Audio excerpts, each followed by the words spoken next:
मूर्ख राजा और चतुर मंत्री की कहानी। कई सालों पहले नदी के किनारे पर एक दियत्स नामक नगरी हुआ करती थी। इस नगरी में शासन करने वाला राजा बहुत ही मूर्ख था। वही राजा का मंत्री बहुत चतुर था। एक दिन शाम के समय राजा और मंत्री दोनों नदी किनारे टहलते हुए शाम का आनंद ले रहे थे। तभी राजा ने मंत्री से एक सवाल पूछा, क्या तुम बता सकते हो कि ये नदी किस दिशा में और कहां तक बहकर जाती है? मंत्री ने राजा को तुरंत जवाब देते हुए कहा कि यह नदी पूर्व की दिशा में बहती है और यह पूरब देश तक जाती है। इस पर राजा ने कहा कि वह नहीं चाहता कि हमारे देश का पानी पूरब के देशवासी इस्तेमाल करें।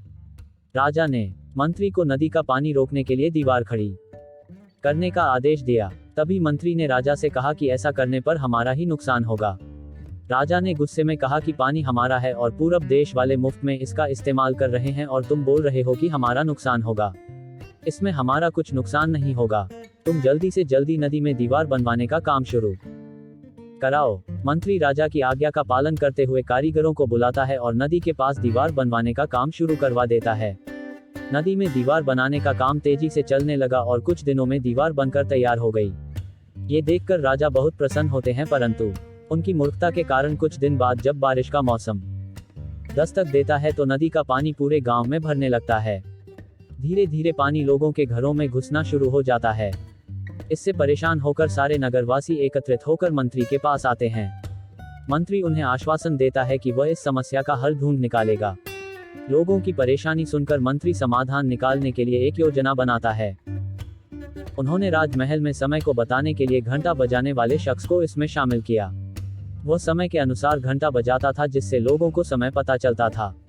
मंत्री ने उसे कहा कि आज तुम प्रति घंटे की बजाय हर आधे घंटे में घंटा बजाना।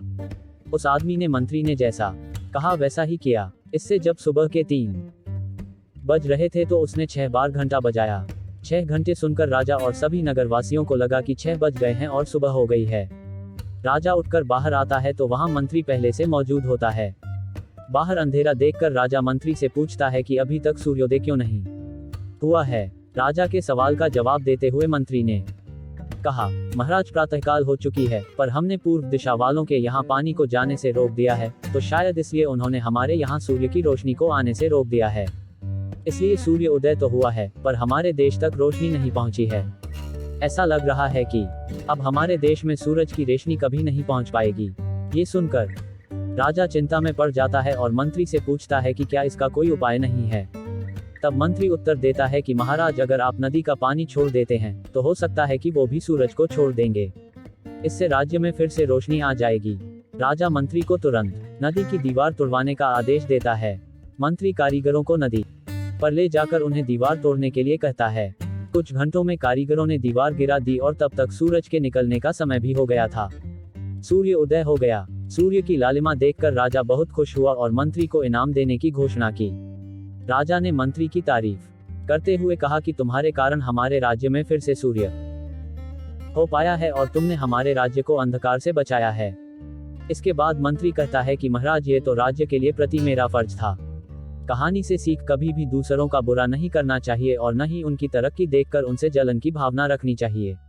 दोस्तों, ये कहानी आपको कैसी लगी हमें कमेंट करके जरूर बताएं और हमारे चैनल को सब्सक्राइब करना और लाइक करना ना भूलें।